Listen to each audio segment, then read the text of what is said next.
Good afternoon, Namibia. Welcome to our Wednesday session here at the Government Information Center. My name is Priscilla Mukokovi, and I will be your host for this afternoon. Namibia's arts industry has grown exponentially since the country's independence 32 years ago. The industry contributes so much to the country's GDP and has employed so many young and old Namibians to be self-employed and professionals that one can be reckoned with. Today's session, we are joined by various experts from various institutions in the arts sector that will give us an update and unpack current happenings in the country. Today, I'm joined by Mr. Sam Patrick, the chairperson of the Arts National Council, and Mr. Manfred Ngayab, the deputy director of Arts Promotion and Creative Industry Development, and Mr. Shikulo Pinehas, mixed media artist. Good afternoon, gentlemen. Good afternoon. Good afternoon. Today's topic is the arts industry in Namibia. Before we get into today's discussion, we're supposed to have the COVID-19 update, but unfortunately we don't have it. Mr. Sam Patrick, do you think there is necessary support to promote arts in Namibia, for example, public and private support? Okay. Thank you very much for that question. I think let's just look at the reality of artists before COVID, and then what happens after COVID. So I think the support was largely before COVID from the market. You know, people had ticket sales, people had merchandise to buy, you know, and so even if there was no public directly support or not adequate support, or even if there was no private sector support, the market was supporting the art. So the people were able to, you know, sell goods, sell their services. But I think COVID changed that. And I think before COVID, it was largely informal. There's also a large part of the companies that became formal, you know. But after COVID, it became worse for artists. So the question is, does the support that is provided match the need that is there? And there's a mismatch between what the people need, what the artists need, and what the public or the private sector is able to provide. So there's that gap there. So there has been efforts, but that gap remains. Okay. Mr. Shikulo, how do you feel to be an artist, and take us through the life of an artist in Namibia? Thank you so much for having me here today. I'm hoping I'm representing all my fellow artists and myself. It has been tough since beginning of the journey, simply because the way we come from, people don't understand what art is. When you go back home, you tell your parents, I want to be an artist. They ask you a question, what is an artist? Yeah, so that has been one of the problems that we have been facing. But later on, as you grow, you gamble all around those kind of stuff. And then when you exposed to education, you get, your mind changes and you become different. But the journey has been, it has been up and down, and I know quite a lot of artists that some has made it, some has unfortunately not made it to a level where they want to be one day. But it has been a tough journey, and I always tell people you need to be strong and you always need to focus whatever you have to do. But things are changing now because we are getting exposed to information now. We have things like this where we are open to share ideas, but the journey is still quite rocky, but I'm sure a lot of artists are managing right now. Okay. There's an alarming concerns of mental health amongst the arts sector.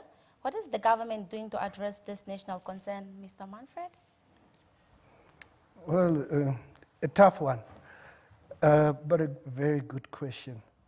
Well, in terms of the COVID pandemic, it's obvious that the art and the creative industries has really been hard hit. That means that a lot of people lost their jobs, businesses gone out of interest. The tourism industry, which is the supporting backbone of the arts industry, really has gone down in terms of numbers. From 1.6 million international tourists coming to Namibia, numbers have dropped down to 19,000. That's unbelievable. So meaning these might have put a lot of stress on the artist, meaning that if you have got too much stress, what does it lead to? That's mental health issues. You basically are going into either bipolar or psychotic moods. Now, the government of Republic of Namibia, in terms of the health facilities, is well and able to deal with that at the health level. I think there is a very, very good mental health center at the Katutura Hospital, where you get accepted through that process, and then you get led to the mental health center itself, where psychologists and other medical practitioners can really help you. So that has been the call. But also the COVID Relief Fund has boosted that aspect. So instead of you sitting at home, that COVID relief package gave at least a meaning to the artists. And that really has been what government has injected. Okay. Are there any plans to ensure those that are observed with mental health can be taken in a rehabilitation center or any planned facilities of use? In terms of the processes, in terms of the legal frameworks, that's in place. The government has really done their utmost best to put that in place. So yes, artists can be helped and assisted. But mental health issue, it's an issue, if I've got hypertension, I wouldn't want to discuss it with the next person. So that becomes a difficulty. How do the artists come out and talk about their illness? It's a normal illness like any other. But yes, they need some assistance. So the call would be that they need to consult the medical practitioners, which is in that specific discipline, and they'll get the help. Do we have a rehabilitation center? Yes, government has got rehabilitation centers, but also private institutions. Ugongwari is one, but the medical health facility between the Central Hospital and Katutura Hospital is a very big one, and I think can accept a lot of mental health clients. Oh, okay. The arts industry has been negatively affected by the outbreak of COVID-19, globally pandemic. What have you done to cushion the adverse impact that COVID-19 brought to the arts? Mr. Patrickson, I think you touched on COVID-19 when we started. So. Okay. So as I was saying, the way that people monetize was the most affected, right? But I think as a nation, we have to kind of get into a deeper conversation. And I think when things like COVID happened, the government was first instated to ensure that they save lives. Then as we were saving lives, all of a sudden we had excluded the livelihoods. Then we were like, no, we want to bring the livelihoods back. But essentially, we made these two ideas compete with each other. But if we speak about not dehumanizing people, because we come from a historical context, where just black lives aren't valued. So before we even get to artist lives, so it's compounded for artists, compounded for female artists, compounded for artists with disabilities, compounded for artists that are from sexual minorities. So the compounded nature makes us understand, do we value artistic expressions? And if we value them, how do we resource them? Right? Yes. So to answer your question is what type of support is there in place?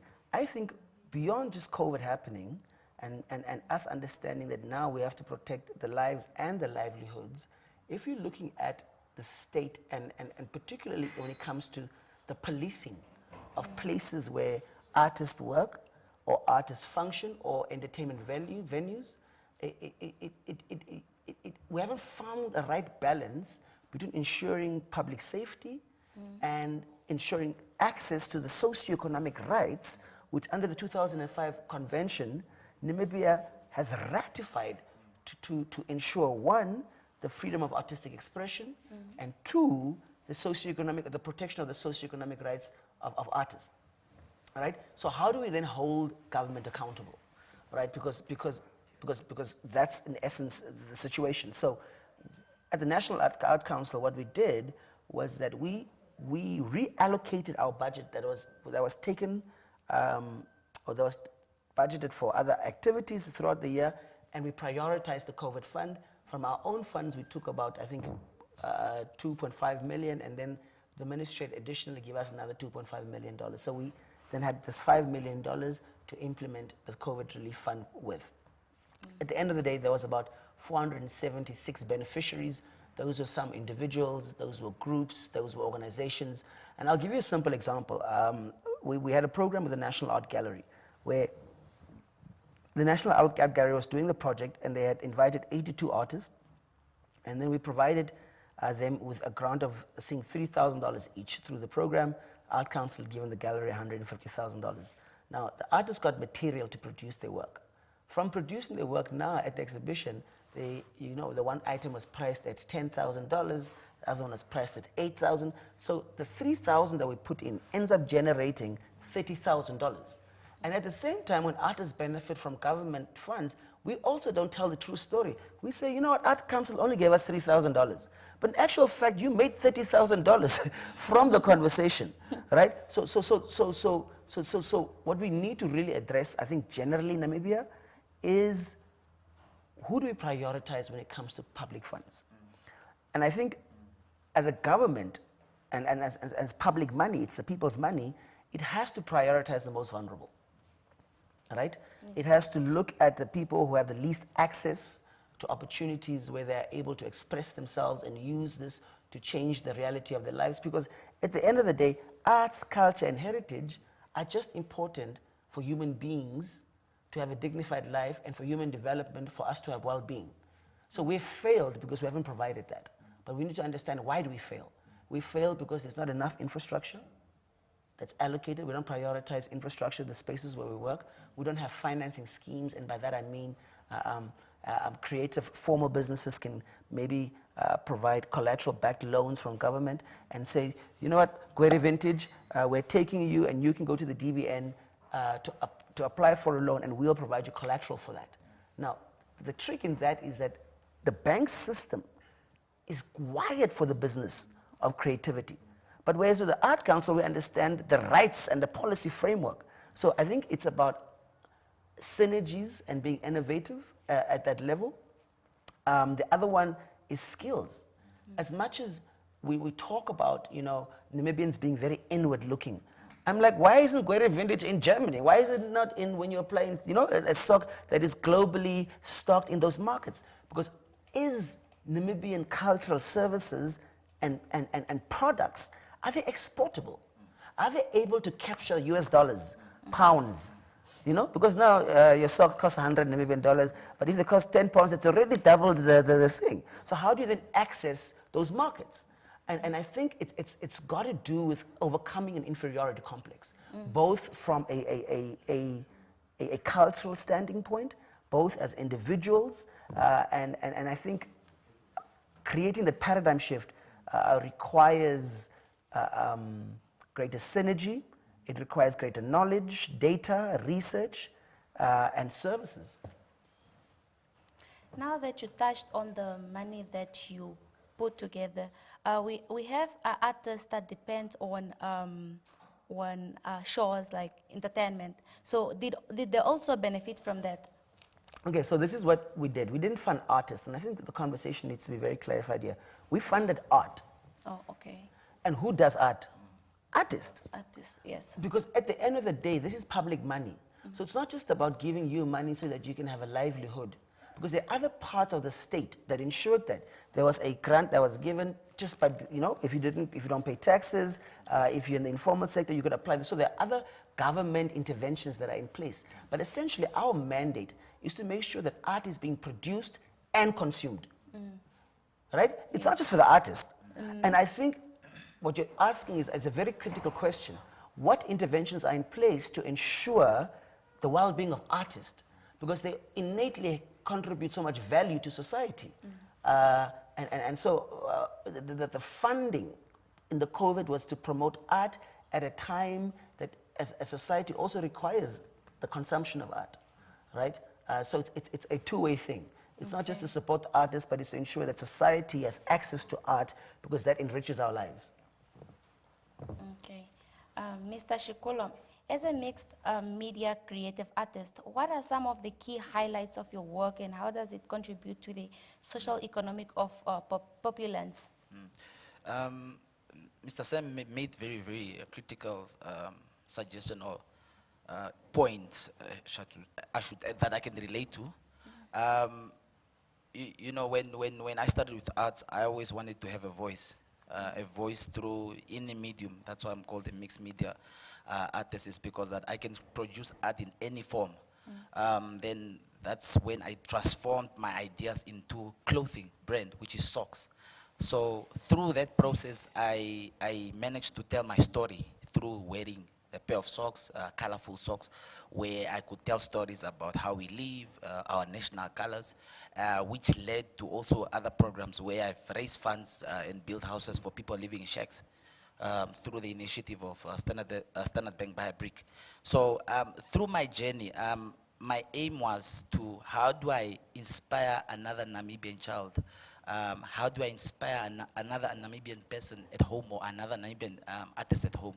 So my conversation or my dream was through that, and I'm keeping and I'm appealing to more artists to do the same through their work, not only doing, for example, an artwork that has to go to an office, but through your artworks, what other ways can you transform your work and help to the GDP, which I'm still continuing working on different projects where I'm trying to also give information to the country and the upcoming artists that how can we better, how can we have ideas that can be better and help us and enable us at least so that we have a better future. So it's an ongoing process. As I said, it's a tough ongoing process where I'm involving also a lot of people. As Mr. Sam said, I'm also in the retail business where we're also employing people, so that also creates employment for other people. And I think it's time for us as Namibians to look at all into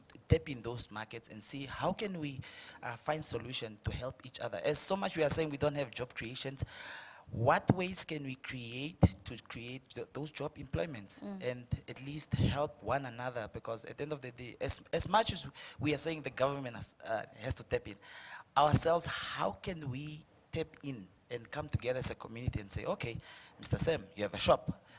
Okay, I'll come and support your shop. At least you're employing 2 or 3 young professionals. So how can, the conversation should be now, how can we empower ourselves and so that the government can find us halfway, so that when government has a plan, when government has money, we can say, okay, listen, government, you have 5 million. Okay, then through your 5 million, we have job employment schemes. Can you please come assist us here? So, yeah. Okay. All right, that's quite informative. I would like to remind our viewers that our call-in are open, so you can call in and be part of our conversation. For those following us on our social media platforms, please feel free to raise your questions in the comment section of our MICT Facebook page and MICT YouTube page, where we are streaming this show live. On Facebook, we are Ministry of Information and Communication Technology, Republic of Namibia. On YouTube, our handle is MICT Namibia. And our call-in number is 061 400 397. 061 400 397. So we continue as we wait for you to join us. Mr. Manfred, at the beginning of the outbreak of COVID-19, the government has made provision for stimulus package that was aimed at subsidizing most affected sector of the economy. Has the arts industry received any? If yes, what was it used for?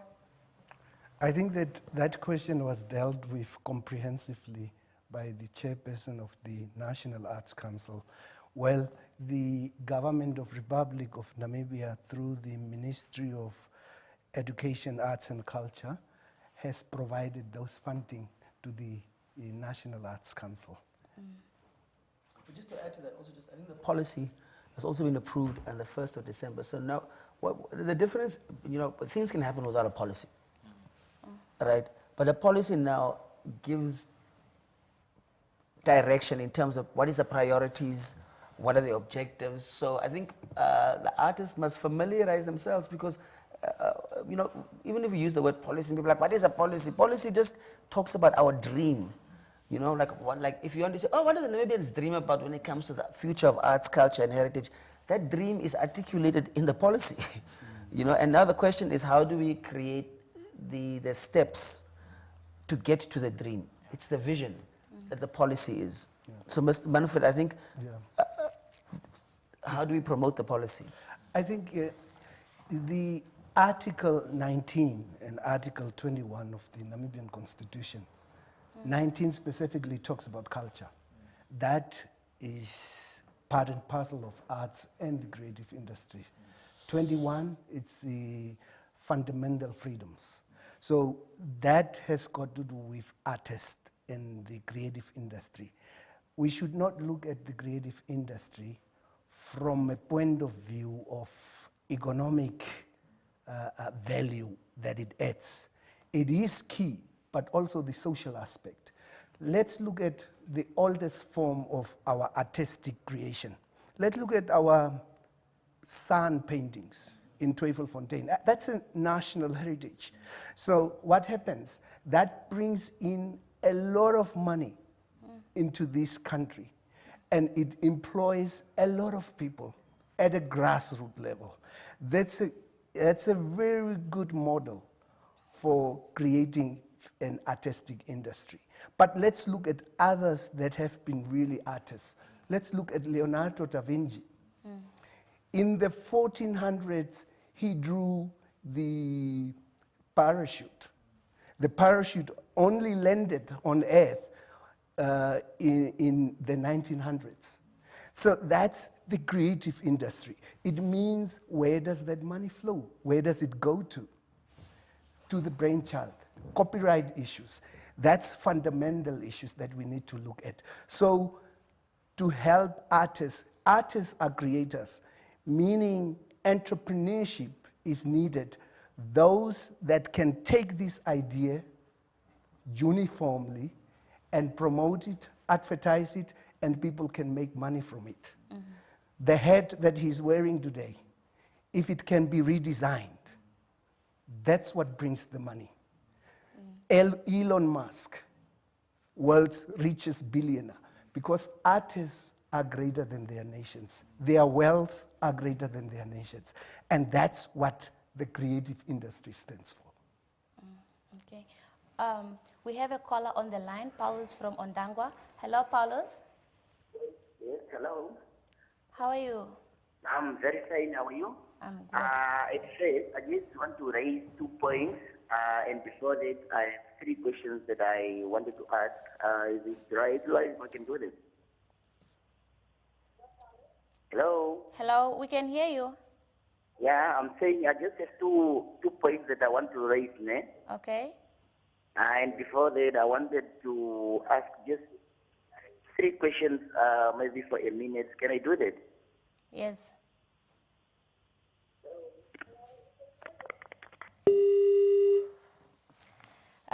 Sorry for that. Please, Paulus, call us back for your questions. So we continue with Mr. Shikulo. What are some of the challenges that you have encountered in your profession so far? As I said, the challenges are quite a lot. To be specific, I think, as I'm saying, we are living in a new times now. Let's call it new times, I think we should say, where things are moving differently. Back in the days when we used to do art was in a different form. But now things are changing. We are including now technology has evolved now. You can even see the way we sit now, we engage now. There is space that you are located for you to work around. The challenges are probably, I should say, is lack of information through amongst us, whether it's artists or public. There are quite a lot of information, even right now, as I'm hearing from some I'm not even familiar with. So I think maybe the challenge, and we need to see the challenge, and then once we discover the challenge, we need to find a way, how can we tackle this challenge so that we have a better future? As I said, lack of information. I'm sure I'm speaking out of 5 or 10 artists that right now they are where they're in Katutura or they're in the north, where they don't have access to information, where they don't also understand what they need to do as an artist, where they don't know what platforms to execute their work.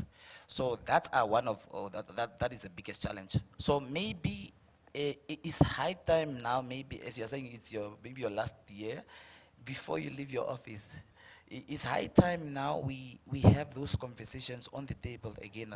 How can the government and our visual artists or planners or musicians, whoever, come together so that we can find where the problem is and then we can find the solutions to the problem?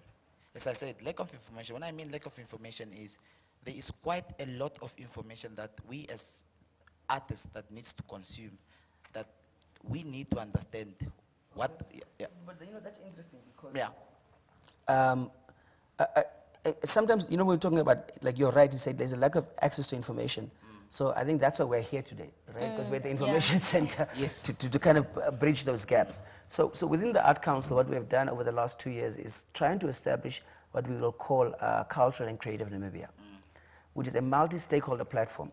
So the public institutions have already come together so that before we bring in more people, we are able to, between the National Heritage Council, between NTN, National Art Gallery, between the Art Council, between the Director of Culture, Director of Art, and then to say, okay, even if we come together as Cultural and Creative Namibia, what's our purpose? Now, the first thing is, there's a lot of fragmentation, right? So even if you're talking about the goods and services, where's the Ministry of Trade?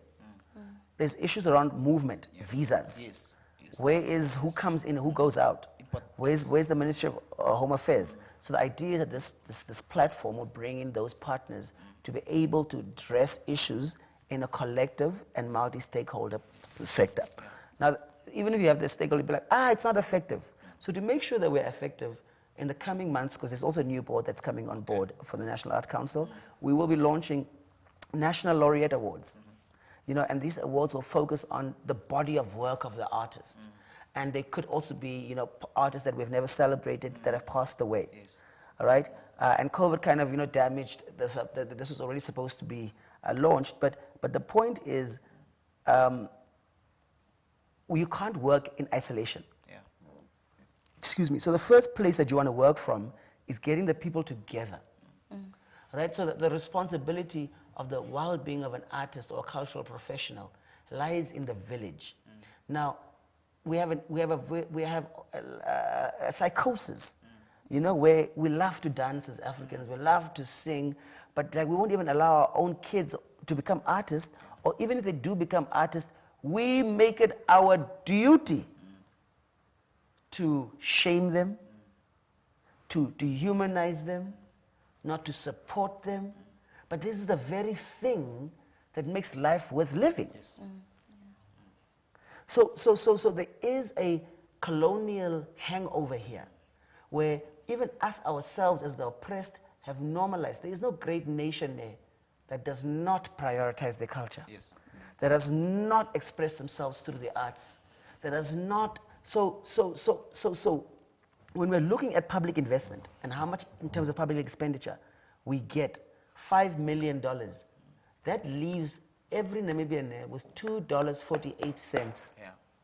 per year. That is what we think is worth our investment. To say we have other things, and it's true, there's competing interest for government. We've got health needs, we have infrastructure needs, right? But is this thing of arts as significant as educational health? Is it? And I argue that it is. Yes.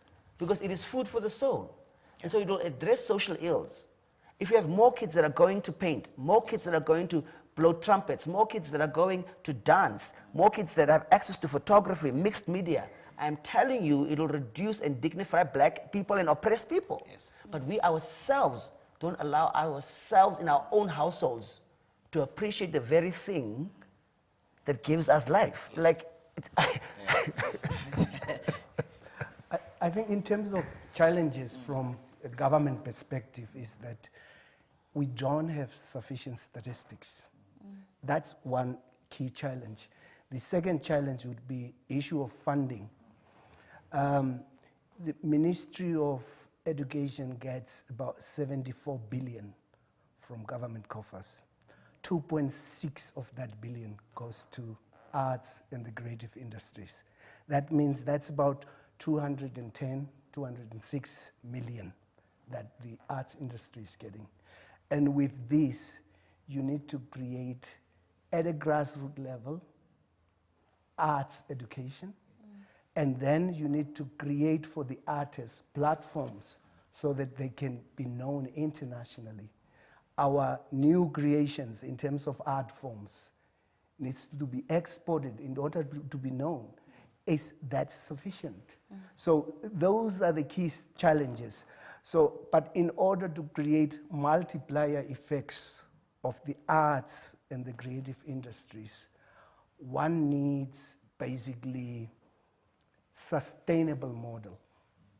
A sustainable model is what we as a generation can enjoy now, but we can leave it for our descendants so that they can enjoy further. So that's a UNESCO definition of the sustainable model. So what we need to do is create platforms where art and arts work can, through an entrepreneurship process, be sold worldwide so that Namibia's culture can be enjoyed globally. That's what we need to strive for. And statistically, if you have enough statistics, what the artists are creating in terms of economic wealth, but also social wealth, that can be a tool to ask for more funding from government. And that's the bottom line. Oh, okay. So, how many art schools do we have that teaches arts in Namibia? Okay, so when we're talking about art, remember, the nature of the sector is largely informal. So I think what we always speak about in the sector, we speak about art education in the context of formal and informal, right? Because a lot of people know how to express themselves, but they didn't go to a formal institution. They went to Tate Johnny down, in Havana, or Tate Paulus there, they taught them. So in terms of the formal education institutions, art has been basically, in the new curriculum, been formalized for a large part. So when you're talking about, for instance, the pre-vocational, in every region there's a pre-vocational school that will have some form of access to art school. So already in high school, it's very much more stronger in terms of integrated performing arts, as you can take as a subject. And so the school system now in the new curriculum has given more provision for kids to access that as a performing or testable subject. Now there's also a lot of informal art institutions, like the Arts Performing Center in Tsumeb, that's also in need of great assistance out there, from private sector players, because just the model and how it's given, again, children something to do in Tsumeb and change the reality of those kids' lives. You see the violinist, he's from APC, and so you have a lot of these institutions. The Art Council also supported COSTEF, for instance, in Swakop, to become an accredited institution. So they're offering all these courses, but they were never accredited. But now they're accredited. So there's more demand that's going on there. So there is basically a College of the Arts as well that falls under the directorate. And I don't know if Mr. Manfred wants to. I think in terms of College of the Arts, is the only tertiary institution, public institution, that has got accredited qualifications in terms of design, in terms of the creative artist, in terms of music, dancing, choreography. So that's the only public institution. There are others that are also private institutions, but most of the qualifications are also not accredited. So, but the government institution which has at the tertiary level offering art subjects is College of the Arts through the ministry. Maybe I could also want to ask or comment is, I want to understand that is the way that we can force a mandate for our formal education from primary school to have arts. Meaning that, because as growing up, I had arts at school as a subject, I think I also have home ecology. But now, I had this conversation with a few, quite of my colleagues, and asking where and which schools have arts in their school. But is there a way that the government can make sure there's a mandate from primary school? Because at the end of the day, as growing up as a child, you need to understand the subject. Yeah. Because for us, in most cases, it was... Sorry to interrupt. That's a good question. We have a comment on our social media. I mean, a question. That's a Richie third type. Talks to you. Can visual and performing arts be made part of the school curriculum as promotional subjects? Mr. Sam? So they are, that's what I'm saying. So under the NEAT, particularly under the new curriculum, and actually I just had a conversation with the head of the curriculum, Marianina, earlier on today, and we are moving towards it. Now, that's why we have to speak about like art education ecosystems, right? Because you can offer the curriculum, approve it, have the standards, but do you have the art teachers? Do you have the material that comes along with that? Do you have the assessors? Do you know? So all of that comes from valuing art. Because if people know that, Namibia values art, I want to be an art teacher, because I know there is a whole ecosystem, an art education ecosystem there for it. Now, on the informal side, we are going to be launching with the directorate a program called Art for All. Now, Art for All is kind of to make those linkages. How many kids graduated even from our bursary program that can support schools? So yes, the curriculum has been offered, but they might not be an art teacher, or the art teacher became the life skills teacher, or, you know? So it's not like these things aren't in place and that we don't know where the gaps are. It's either we're under-resourced, under-capacitated, under-skilled, you know, sometimes we work in non-systemic or strategic manners, but in principle, there is a knowing to where these gaps lie, and there's effort to scale it, right? And say, how is it, because it's there, but it's maybe in more privileged schools. Yes. In terms of the arts, I think, yes, there is a gap in terms of limited number of teachers that can basically give art and art-related subjects. However, we've got art extension officers. Now, these art extension officers are artists in their own rights, meaning that art extension officers are now encouraged to work with public schools where art is provided. And then the theory aspect can be given by the teachers themselves, but the practical aspect, the extension officers, because they are artists, can come forth with. And that's the bottom line that the ministry wants to introduce. So that those that has got the experience, the knowledge, the know-how, can at least help these kids through that platform. Just to add to that point, recently you saw the minister launched the decentralizations of art and culture. And I think that's a very significant step. Because the idea, just in terms of policy for decentralization, is to bring services closer to the people. Right? And when it's centralized, there is a distance in how you disseminate, how you get resources down to the various parts of the country. But now with the new decentralization policy, which is important when you're talking about information, it's important now that at the regional council level, there's going to be also a budget allocation. So people must understand this and join things like the development committees at a regional level, at a constituency level. Even artists themselves need to be activists. So this conversation is not about who's responsible for the well-being of artists. The conversation is about how do we share the responsibilities for the well-being. Sorry to interrupt you, Mr. Sam. We have a caller on the line. Hello, Norman from Ochvarongo. Good day. Hello. Yes. How are you? Good. How are you? What do you have for us this afternoon? I'm just having a problem with schools. Okay. There is most teachers at our schools have somewhere, somehow at their college level, although not major in arts, but they had it as a minor subject, isn't it?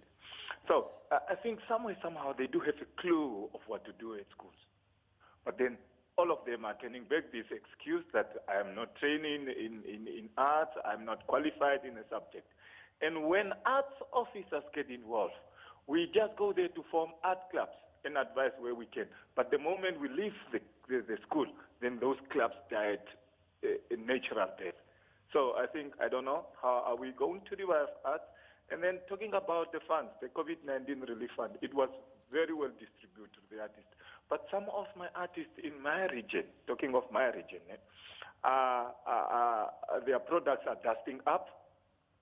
So I think somewhere, somehow now, it's where the National Art Council probably should come in and also create a market for these artists, because our artists are making these products. They don't have a place to sell. They don't have the market. It's all I wanted to comment. Thank you. Okay. Before you go, Mr. Norman, let me see if I got you. I got what you said. You said at your school there are no teachers who are trained, or is that what you meant? That's the excuse that we get from schools. Oh, the excuse that you get from your school? Yes.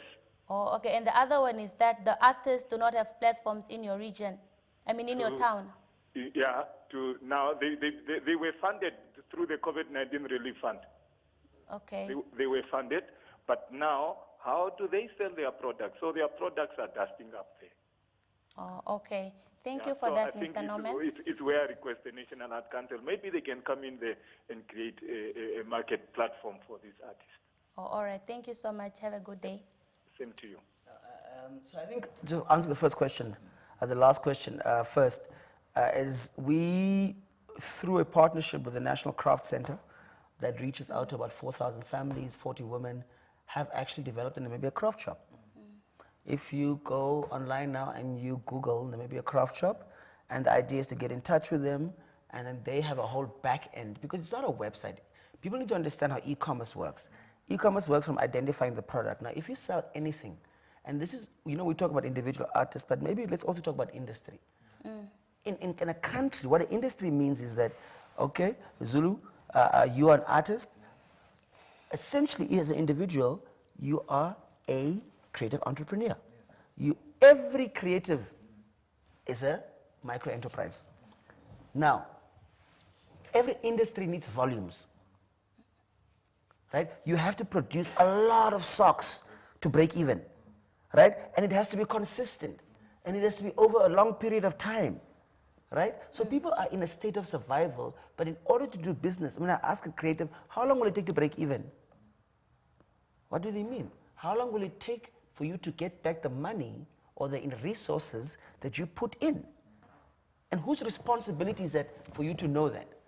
Right? So yes, we are putting in an e-commerce platform, the Craft Center, that artists through this information can access, where their products can be taken pictures of, where the Craft Center will make sure that it's picked up, but there's a commitment on their behalf as well. Because it doesn't help that you put the product on, people can't access it. Yeah. Right? And so that's why we got them there, because they've been experts in that context of making sure. So that's to answer the question.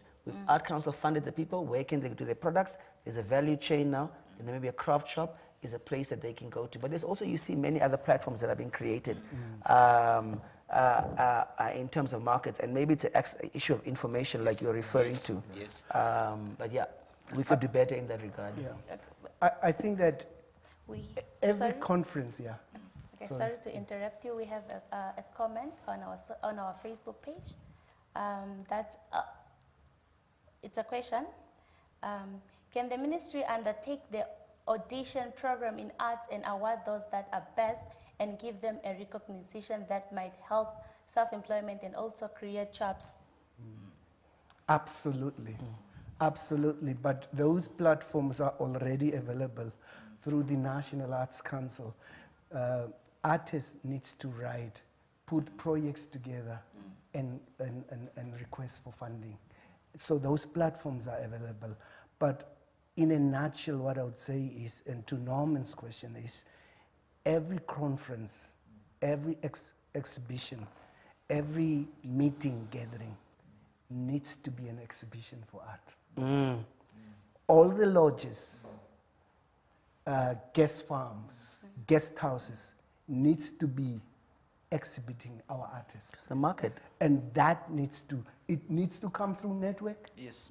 So the creative industry must come together with the tourism and heritage industry so that we can create those platforms on a ground level. Maybe also just to tap into that, through my journey of creating art, as I said, I had to present myself and I had to present my work to people for them to buy. Unfortunately, we live in a country where some of my brothers in the art industry that wait for opportunities to come. I know we are not all this, we don't have all the same drive, but I will also want to encourage everyone that is at home, if you are a creator of something, go to a lodge and say, I see that you have tourists that comes from wherever around the world, that I feel they might like my products. The lodge comes in, how much is the product? It's $20. Okay, if it's $20, then we'll make it $50. $30 belongs to us. $20, you get your $20. So I think it's also a high time for us as creatives to come together, unite, because I know there's a lot of division in the arts industry. To unite and work together and find solution for themselves. As I'm saying, we can't wait for the government to help us in everything, but as ourselves, as a community, we need to come together and say, I have, for example, I have an establishment where I collect Namibian premium products and I sell them at my shop. It's because I want to create a market where things are accessible. Where, if, for example, if you manufacture good stuff and at good value, they are welcome at my space. So I think it's high time, even as businessmen that are in the corporate world, bring in products that our Namibian people are producing. Yeah. Okay. And what are our natural resources? Our natural resources are wood. Our natural resources are gold. Our natural resources are diamonds. 0.2% of those natural resources needs to be set aside for our creatives. Jewelry makers, let them make gold jewelry. Let them make diamond jewelry. Let them make hood carvings. Why do we just export it? The creatives are here. Yes. I think there's intergenerational dialogue that hasn't taken place. Yes. You know, and I think even as me, you know, thinking a little bit about personal experience, the last 6 years as the chairman has felt like going and convincing people on the very thing that they value but can't speak about in policy or can't promote or can't prioritize. But I think we have done a job where we've come to understand globally, particularly in the context of COVID, that human creativity is the most vital social, economic, and cultural resource. And it almost seems like a talk show. You know, that people listening to us like, you guys, you Petri, you're going out there, you're just talking. You know, but it comes down to artists and art being something that you as an artist can speak about as a citizen and as an artist themselves. Because I think fundamentally, an artist is by the mere nature a producer. But you haven't seen people's work in a long time, but the people are still artists. Do you know what I mean? Like you don't become a doctor the day you stop serving the people. You don't become, you know. So I think there is this also a tarnishing of the status of an artist. You know, because number one, you have a producing. Sorry to finish. If you're producing, you have a product or you have a service. When you have a product or a service to have, people will always demand it. Yes. Yes. There you have it, Namibia. We have come to the end of today's show. Thank you, gentlemen, for availing yourselves. And for me, Priscilla Mkokovi and the production team, have a blessed evening.